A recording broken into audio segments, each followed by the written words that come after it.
Well, hello, everyone, and thank you for joining me. I'm Jill Bloom, Group Publisher of Walls and Ceilings, and welcome to a special episode of If Walls Could Talk. I've got two great individuals that I'm honored to have with me today. We've got Trent Cotney, partner with Adams and Reese, and Anna Anderson, CEO of Art Unlimited.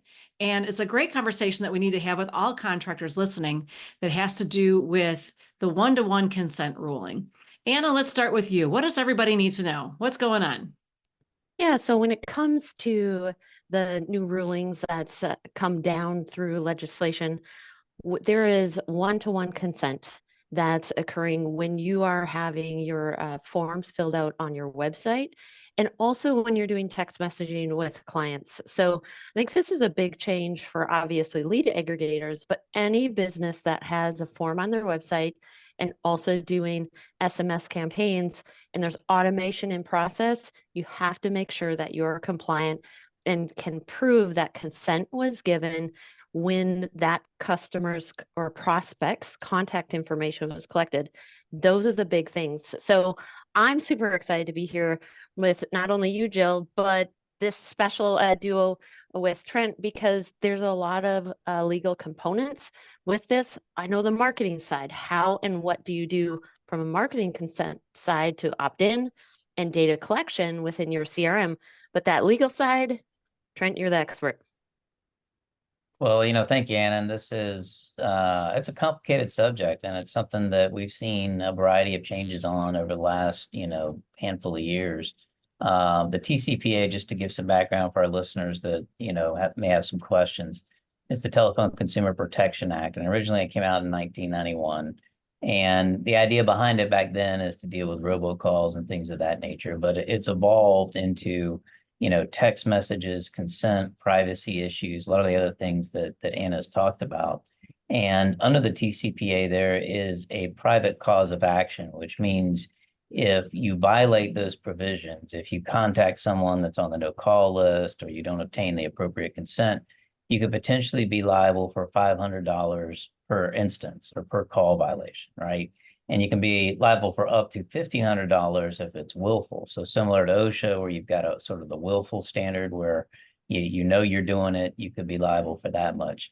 There's no cap to how much liability you've got. So if you've got some, robo dialer out there just clicking away thousands a day, you could look at serious fines. And I'll tell you, we've had a handful of contractors that have been hit with these suits. There's a lot of plaintiffs lawyers out there that are using language that's within the TCPA, the ability to obtain their attorney's fees and other things to file these suits and aggressively go after, contractors and others in the industry.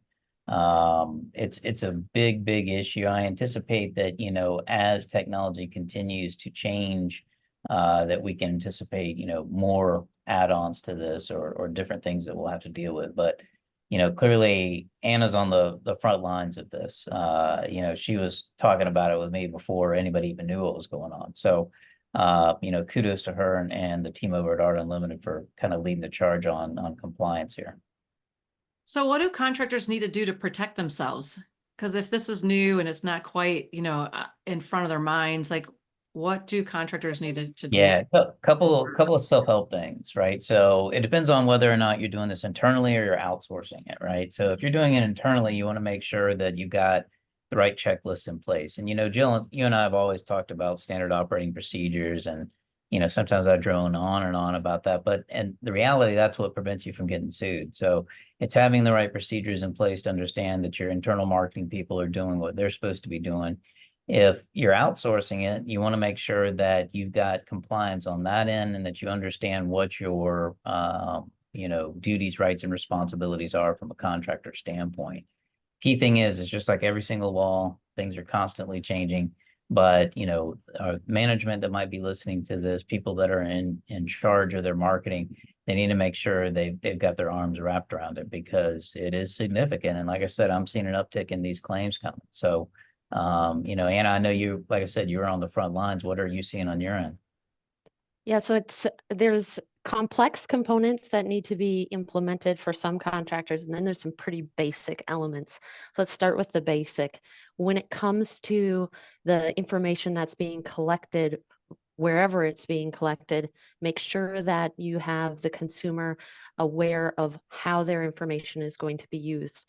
And that information, as it's being collected, either through a form or QR code, a text messaging service, that there's an opt-in, opt-out. And then here's the more complex piece. Oh, wait, I should pause. That language that you add into your form needs to be reflective of how that information is not only going to be used, but someone such as yourself, Trent, should probably just say, hey, you've got the checks and balances, you have the right information being shared to ensure that you are compliant.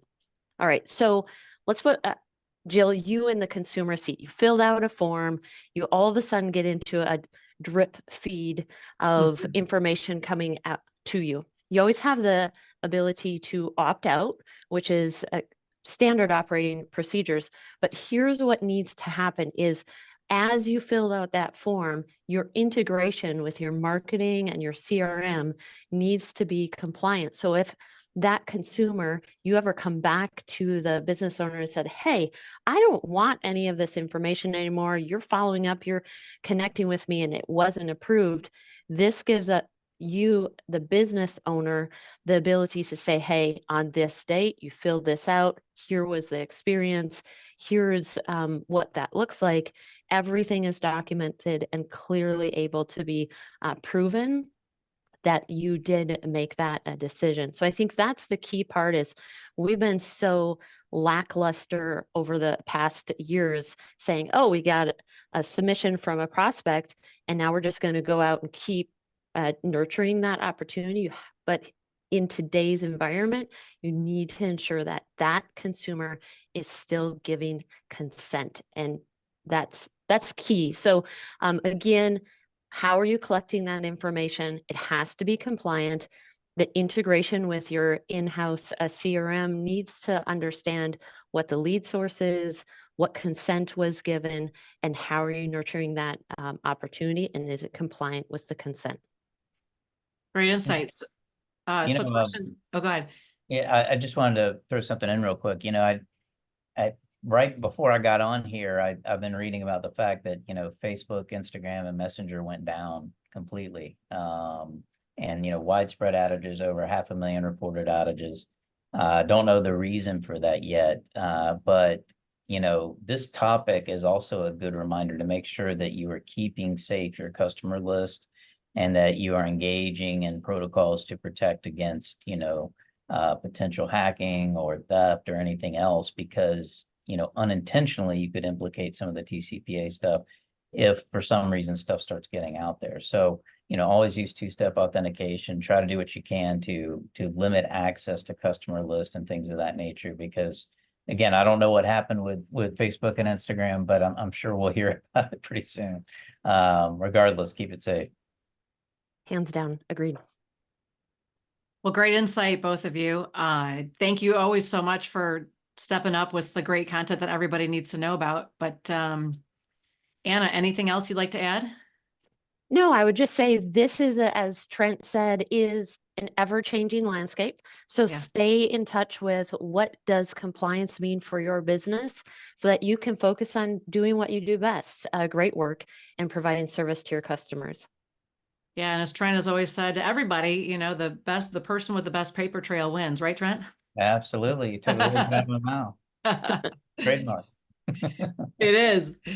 Well, fabulous. Well, Trent, let's start with you. If anybody has any questions, how do they get a hold of you? Sure. They can email me, trent.cotney@arlaw.com, or hit me up on social @TrentCotney. Maybe not today. Hopefully when things come back up, Yeah, right? right. And Anna, how about you? Where do they find you?